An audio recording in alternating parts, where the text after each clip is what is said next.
تو جواب ملے گا کہ تمہارا یہ حال اس لیے ہے کہ جب تمہیں اللہ کی طرف، اللہ واحد کی طرف بلایا جاتا تھا تو تم نافرمانی کرتے تھے، نہیں مانتے تھے، اللہ کی طرف نہیں آتے تھے، اور اگر اس کے ساتھ کوئی شریک بنایا جاتا تھا تو تم مان لیتے تھے۔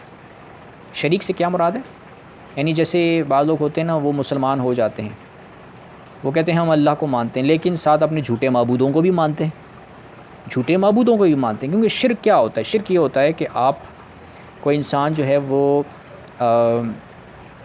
اپنی نفسانی خواہشات، جو نیگیٹو تھاٹس ہیں، ان پر چلے، ان کے مطابق زندگی بسر کرے۔ جیسے بعض لوگ ہوتے ہیں وہ کہتے ہیں ہماری زندگی ہماری مرضی، یا وہ شیطان دوست ان کے ہوتے ہیں تو ان کے مطابق چلتے ہیں، یعنی جو بھی غیر اسلامی طریقہ کار ہے اس کے مطابق چلتے ہیں، تو یہ گویا وہ اللہ کا شریک ٹھہراتے ہیں۔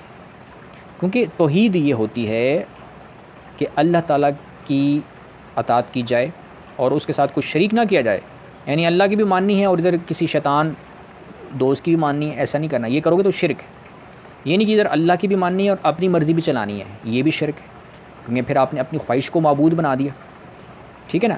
تو جب اللہ کو آپ نے ماننے کا دعویٰ کر دیا نا، تو اب اللہ کی آپ نے پوری اطاعت کرنی ہے، آپ نے زندگی کے ہر شعبے میں اللہ کی مرضی کے مطابق زندگی بسر کرنی ہے۔ یہ نہیں کہ کسی ایک دو چار کاموں میں تو چلو اللہ کی بات مان لی، ادھر پھر دو چار کاموں میں اپنی مرضی چلا دی، اپنی منمانی کر دی، یہ کام نہیں کرنا۔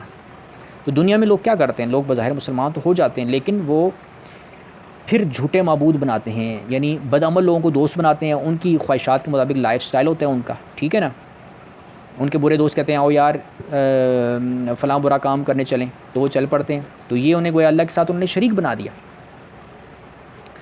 ٹھیک ہے نا۔ تو یہ ہوتا ہے کہ زندگی میں جو ہے نا، آپ انسان جو ہے نا وہ کسی بھی ایسے بندے کی اطاعت کرے گا کہ جو اسے اللہ کے رستے سے ہٹا رہا ہے، تو یہ گویا اس نے شریک بنا دیا، اس نے بت پرستی شروع کر دی، ٹھیک ہے نا۔ تو جو لوگ اللہ کو بھی مانتے ہیں، تو کیا فرمایا اس آیت میں کہ جب اکیلے اللہ کی طرف بلایا جاتا تھا کہ بھئی اکیلے جو اللہ تعالیٰ واحد ہے اس کی اطاعت کرو، اس کے ساتھ شریک نہ کرو کسی کو، تو تم انکار کرتے تھے، تو تم کہتے تھے نہیں یار ہم اتنے پکے مسلمان نہیں بن سکتے، ہم تو اتنے یعنی کہ اس لیول تک جا ہی نہیں سکتے، ہم نے کون سا ولی اللہ بننا ہے۔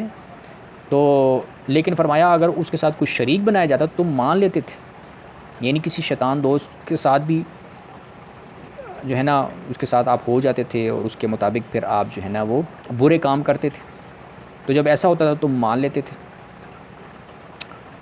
تو اللہ فرماتا ہے اب فیصلہ تو اللہ ہی کے ہاتھ میں ہے جو عالی شان اور کبریائی والا ہے، علی الکبیر، عالی شان اور کبریائی والا ہے۔ تو یہ معاملہ ہوتا ہے کہ دنیا میں نا یہ صرف مسلمان ہو جانا کہ بھئی میں مسلمان ہو گیا ہوں تو اب جو ہے وہ میں بخشا جاؤں گا، ایسا نہیں ہو سکتا۔